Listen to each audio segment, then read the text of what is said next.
ഹേ അസ്സലാമു അലൈക്കും. റമദാൻ ഡേ 14. കുറച്ച് ദിവസങ്ങളായിട്ട് നല്ല ഫുൾ മൂൺ ഡേയ്സ് ആണ്. രാത്രി കിടക്കുമ്പോൾ ബെഡ്റൂമിന്റെ വിൻഡോയിൽ കൂടെ ഇങ്ങനെ മൂൺ കാണുമ്പോൾ ഞാൻ വിചാരിക്കുമായിരുന്നു നുഹാനെ കൊണ്ടൊന്ന് രാത്രി പുറത്തു പോവാന്ന്.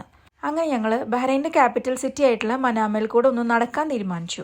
തേഴ്സ്ഡേ വീക്കെൻഡ് ആയതുകൊണ്ട് തന്നെ മുസ്തഫയ്ക്ക് പിറ്റേന്ന് ഡ്യൂട്ടിക്കും പോകണ്ടായിരുന്നു. അങ്ങനെയാണ് അത്താഴം കഴിക്കാനായിട്ട് പുറത്തു പോകാന്നുള്ള ഐഡിയ വന്നത്.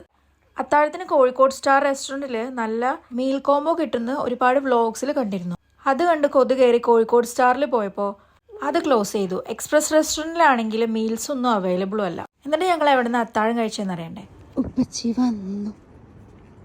ഇതാണ് ഗായ്സ് മനാമ ബസ് സ്റ്റേഷൻ. പകല് കുറെ ആളുകളും ബസ്സുകളും ഒക്കെ ആയിട്ട് തിങ്ങി നിറഞ്ഞ സ്ഥലം. ഇങ്ങനെ കാലിയായിട്ട് കാണാൻ നല്ല രസമുണ്ടായിരുന്നു. ചിക്കൻ ഇങ്ങനെ തീയിലിട്ട് കറക്കുന്നോണ്ടാന്ന് തോന്നുന്നു ഇവിടെ ഇതിന് നരകത്തിൽ കോഴി എന്നൊരു പേരുണ്ട്. മീൽസ് കിട്ടില്ല എന്ന് ഉറപ്പായപ്പോൾ ഞങ്ങൾ സ്പൈസി കഫേയിൽ കയറാനായിട്ട് തീരുമാനിച്ചു. പണ്ട് നമ്മൾ ഹൂറയിൽ താമസിച്ചിരുന്ന സമയത്ത് ദേ ഈ ഷവായയും അതിൻ്റെ കൂടെ കിട്ടുന്ന ഈ ഗ്രീൻ ചട്നി നമ്മുടെ ഫേവറേറ്റ് ആയിരുന്നു. പക്ഷേ നല്ല സ്പൈസി ആയതുകൊണ്ട് തന്നെ പിറ്റേ ദിവസം ചെറിയൊരു അസ്വസ്ഥത വയറിനും പിന്നെ ഇടയ്ക്ക് നെഞ്ചരിച്ചിലൊക്കെ വരുമായിരുന്നു.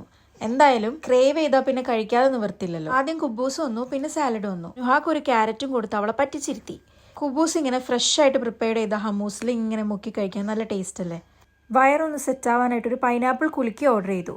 ഡൈജഷന് പൈനാപ്പിൾ വളരെ നല്ലതല്ലേ. അങ്ങനെ പുറത്തുനിന്ന് ഒരു അത്താഴം കഴിച്ച എക്സ്പീരിയൻസ് നമുക്കും ഒരു നൈറ്റ് വാക്കിംഗ് എക്സ്പീരിയൻസ് നുഹാക്കും കിട്ടി. ഇന്ത്യ വിട്ട് പുറത്ത് ജീവിക്കാൻ എനിക്ക് ഇഷ്ടമുള്ളൊരു കാര്യം ഇതാണ്. ഇവിടെ നമുക്ക് കിട്ടുന്ന സേഫ് ആയിട്ടുള്ള നൈറ്റ് ലൈഫ്.